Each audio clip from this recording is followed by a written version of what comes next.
So you saw the stuff that happened in Spain where they let all the migrants come in, and it was basically just like an invasion. It was almost as if it was a planned thing. Tons of people crossing over the border from Morocco.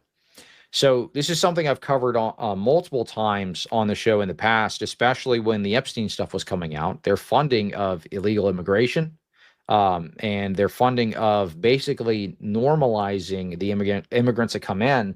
They did this in Spain. They've what was it? It was a couple 100,000 illegal immigrants. They helped campaign for their receiving citizenships.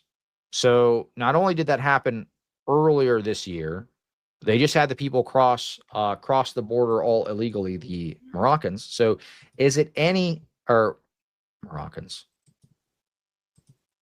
Whoever crossed. Oh, I'm mixing up my details here, No, but that's right. Morocco. They okay. came from Morocco. Mhm. Okay, great. Yeah. Anyway, so this was the response. I don't think this is a shock to anybody.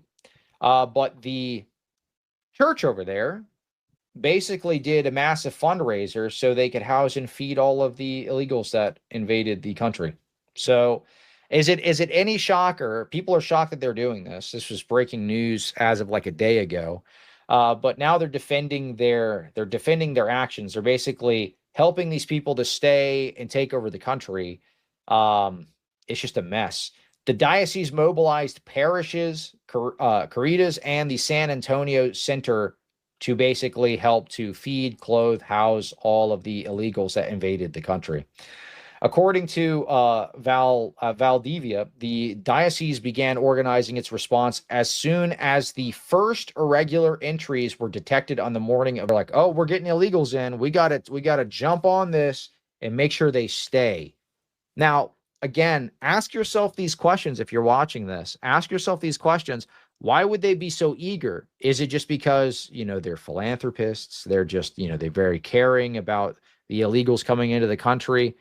No. If you've been following the story for quite some time, you realize they actually have a monetary drive to bring these people in to good grief, I can't speak, regularize them as citizens. They've already done this. They did this. They campaigned for this 4 years ago in Spain. This was just formalized last year. Ask yourself, why do they care if these people stay as citizens? Well, you know what? They get a lot of funding. They did this even in the United States before U.S. aid was cut. They make money by helping to place illegal immigrants into housing developments. This happened in Spain.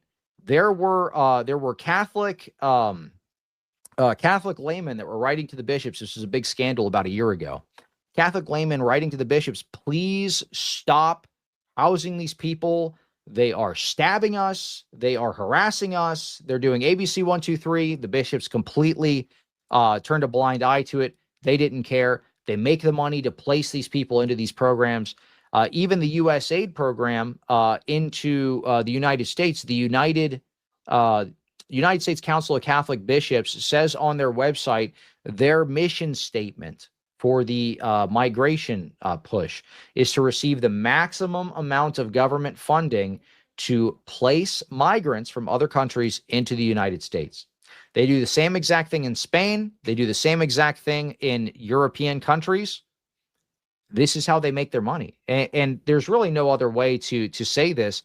It's a massive human trafficking operation, except not in I'm sure it includes this, maybe not so much in the adult sense, but in the moving people from other countries into modern Western countries through these Catholic charities programs.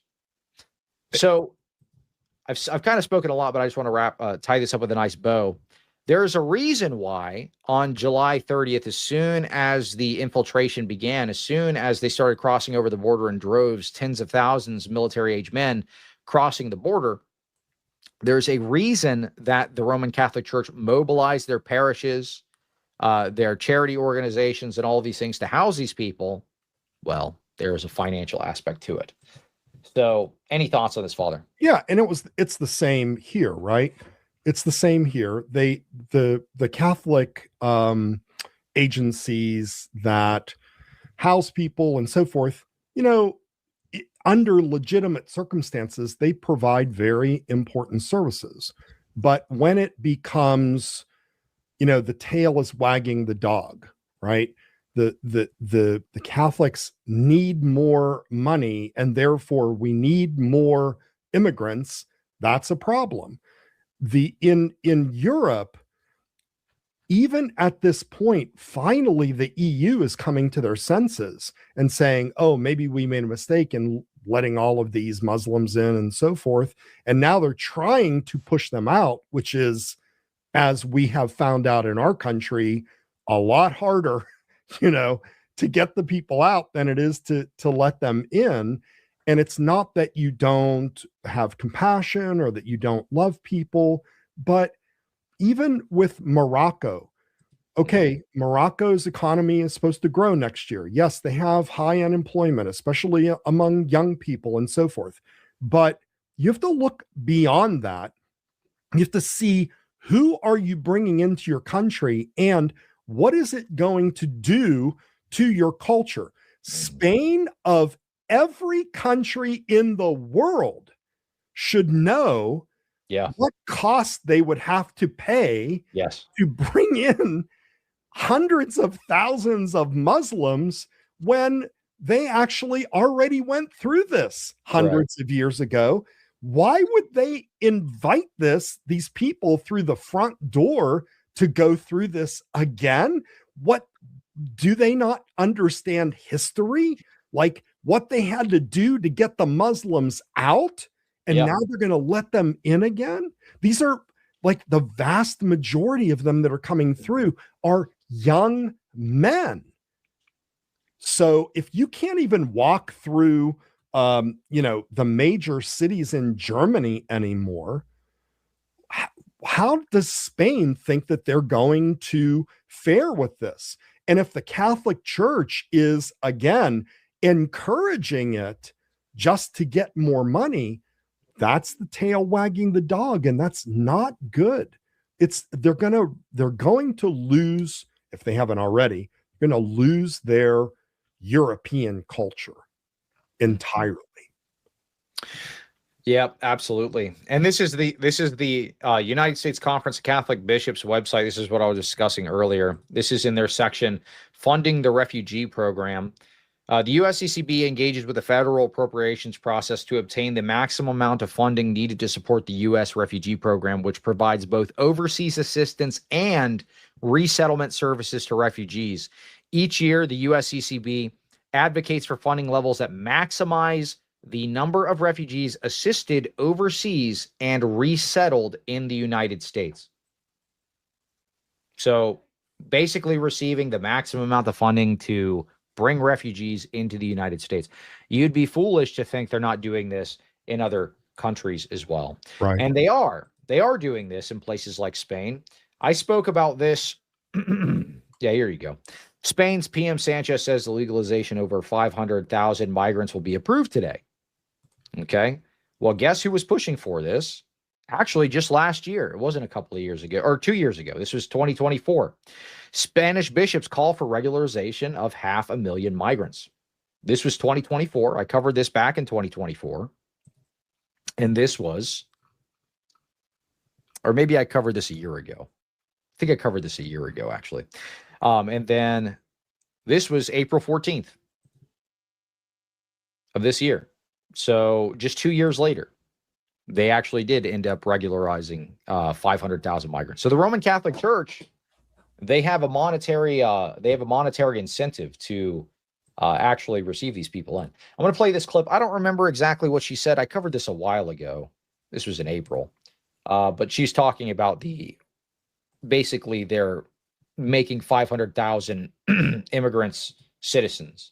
The Prime Minister of Spain, Pedro Sánchez, just announced that today the regularization of at least 500,000 immigrants will be approved. And this doesn't just affect my country, Spain. It also affects all of Europe. That's one of the reasons why I'm making this video in English, because Spain is a getaway. But an amount of immigrants will be crossing borders through the Schengen space. So this, unfortunately, is an European problem. And yes, we already know that socialism is bad and the European Union is sick for allowing this. But did you know that it was the Catholic Church who had this initiative? Yes, it was the Spanish Catholic Church who used all their network to collect almost 1 million signatures to bring to Parliament a popular legislative initiative.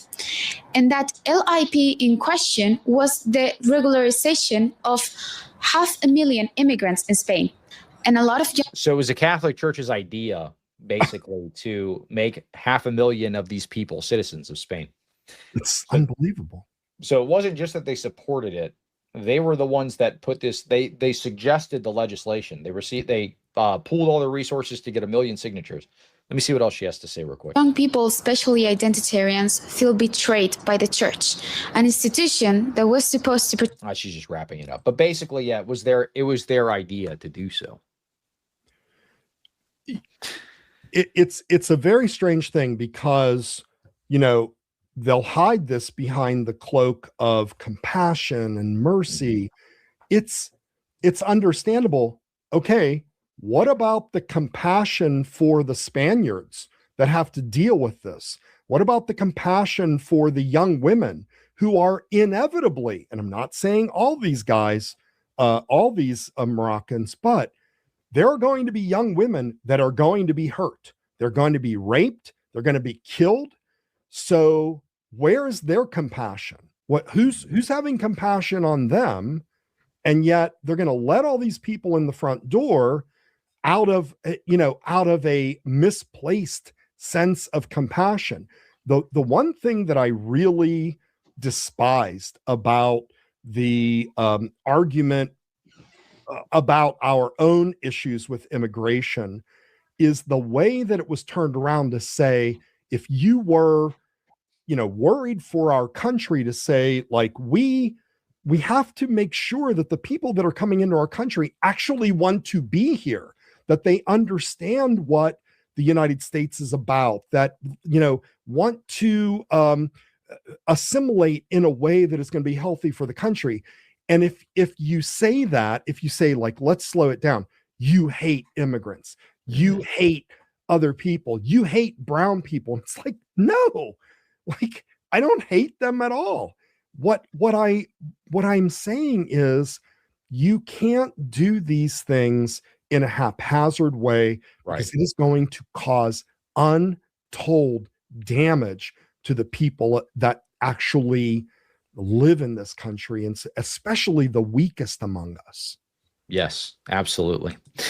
Yeah, well, I mean, I think this was common sense maybe 50 years ago. This was common sense like 50 years ago. People knew, and everybody throughout all of history knew, that if you let in people who are hostile to the native population, people whose literal religion is to, don't stop until every knee is, bowing to Allah. Like everybody is going to worship the God of Muhammad.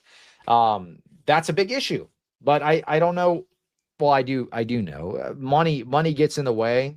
Agendas get in the way. And if they're making so much money through the refugee program, they're making so much money through the migrant crisis, why would they stop? And if you think this is some kind of an abuse, this is actually Leo's position as well. His top priority is to help Muslim migrants. He said this multiple different times. Here is his archbishops confirming this. I'm going to play this little clip. It is to help the Muslim migrants and to... Yeah, well, now how many more states want to look like Michigan? Right. Right? Like, is anybody paying attention to what's going on in Michigan and who the candidates are in Michigan, and how the creeping growth of Islam, and it's not through conversion, it's through immigration, in Michigan, is inevitably going to spread. It's inevitable. It's happening in Texas too. Yeah, it's unfortunate. I mean, just think about this, guys. I mean, even from a practical level, if you're monetarily supporting the Roman Catholic Church, you're basically funding the immigration crisis. This is basically what you're doing. Leo has said, and he's shown repeatedly, that this is one of his top priorities. Catholic Charities makes a whole bunch of money from this. The Roman Catholic Church, and even the bishops personally make money from this. They have every incentive to continue to push for illegal migration in all of the European countries. They'll continue to do so. So you funding them is really just going to be funding more of this. And we see this time and time again. I've covered this multiple different times on the show. You can go back and look at all the documentation on the video that we did when the Epstein leaks took place. I went through literally like 2 hours worth of documentation of the Roman Catholic Church aiding and abetting the refugee crisis. So I'm just saying, like, it actually has, rather than it just being like a head church idea, this legitimately has practical ramifications on what happens in your country. So, I mean, it's just a mess. It is what it is.